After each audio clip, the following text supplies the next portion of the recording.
Kung noon ay todo deny ang basketball star na si Richie Rivero at ang Los Baños Laguna councilor na si Loren May Bautista sa mga balita na silang dalawa ay magkarelasyon.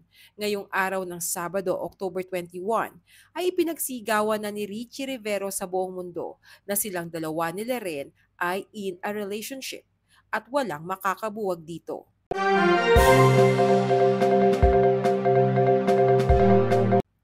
Matapos ang ilang buwang spekulasyon, kinumpirma ng basketball player na si Richie Rivero ang relasyon nila ni Los Baños Laguna Councilor Loren May Bautista.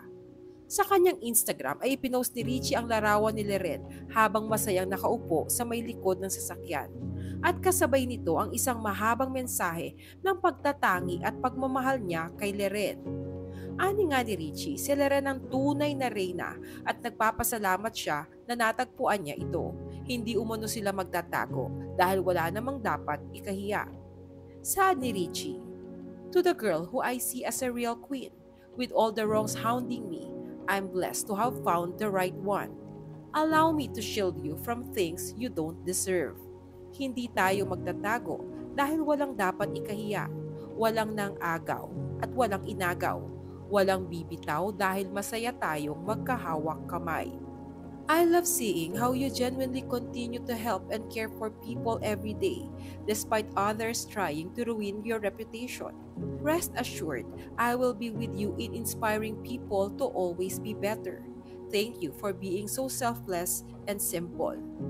Samantala, naging makahulugan naman ang huling bahagi ng mensahe ni Richie na tila ay may pinatutungkulan itong di umano ay nagmanipula sa kanya para lamang sa sarili nitong pantasya. Hindi daw papayag si Richie na iba ang magkwento ng istorya nilang dalawa. I promise to never again live a life manipulated by someone's fantasy.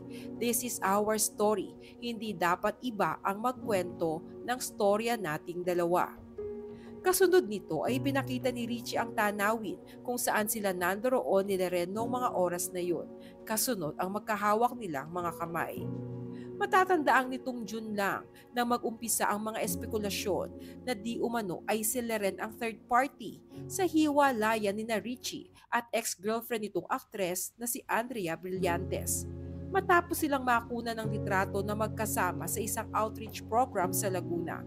Pero pareho nilang mariin na itinanggi ang mga parata at iginiit na magkaibigan lamang sila.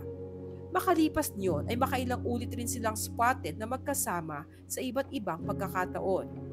Nitong October 18 lang ay spotted silang magkasama na nanood ng laban ng UP versus Lasal sa UAAP. Samantala, happy naman ang mga supporters ni na Richie at Loren sa newfound love nila sa isa't isa.